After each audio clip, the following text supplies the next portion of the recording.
Welcome to mission Yogendra study. आज का अपना टॉपिक है संविधान के स्रोत, यानी कि किस किस देश से अपने संविधान को लिया गया है। भारत के संविधान में ये मुख्य बिंदुओं को डाला गया है।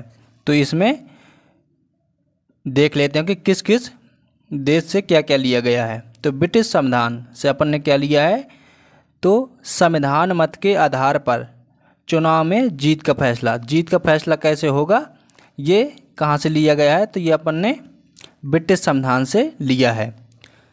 सरकार का संसदीय स्वरूप, यानी कि जो संसद का अपना स्वरूप दिया हुआ है पार्लियामेंट का भारत में, तो वो कहाँ से लिया गया है, तो ब्रिटिश संविधान से लिया गया है।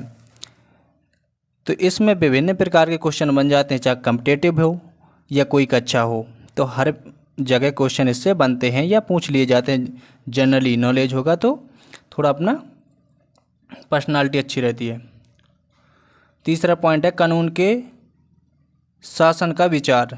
तो शासन का विचार भी वहीं से आया, क्योंकि ब्रिटिश सरकार ने 250 साल तक हमारे यहाँ पर रूल किया था।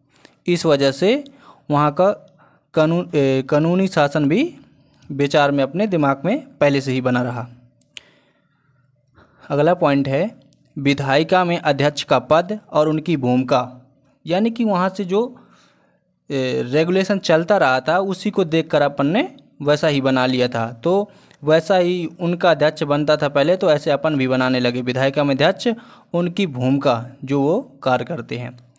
कानून निर्माण की विधि, जैसे कानून अपन देखते रहेंगे वैसे ही ज़्यादातर संभव है कि वैसे ही कानून बनाएंगे। तो जैसे अपन ने संविधान में उनका देखा था ब्रिटिश लोगों का, ब्रिटिश ईस्ट इंडिया कंपनी वालों का, तो वैसे ही भारत में बना। तो कानून निर्माण की विधि हो गया। तो आयरलैंड से लिया गया है डीपीएसपी, यानी कि राज्य के नीति निर्देशक तत्व।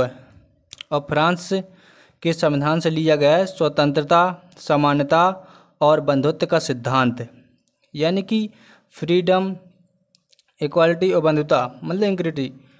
तो ये सब फ्रांस से लिया गया। ये लोकतंत्र के मूल बातें भी हैं, ये जो तीन हैं, स्वतंत्रता, समानता और बंधुता का सिद्धांत।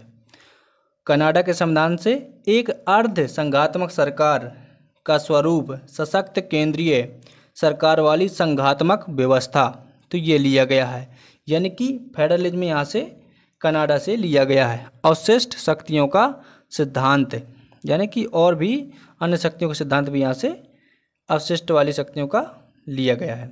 अमेरिका का संविधान मौलिक अधिकारों की सूची, मौलिक अधिकार जिसके बिना अपन जीना मुश्किल हो सकता है। जैसे मान लो खाना ना मिले, या पर्यावरण स्वच्छ ना हो, अपना कोई अधिकार ना मिले, न्यायालय में अधिकार ना मिले, कहीं भी किसी प्रकार का अधिकार ना मिले, तो बहुत ज़रूरी होते हैं मौलिक अधिकार।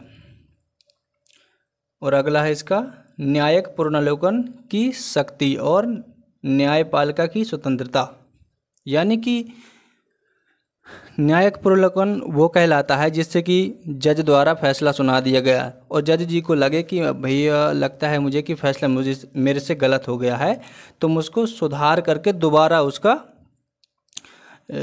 फैसला सुनाऊं, तो इसको पुनर्विलोकन कहते हैं।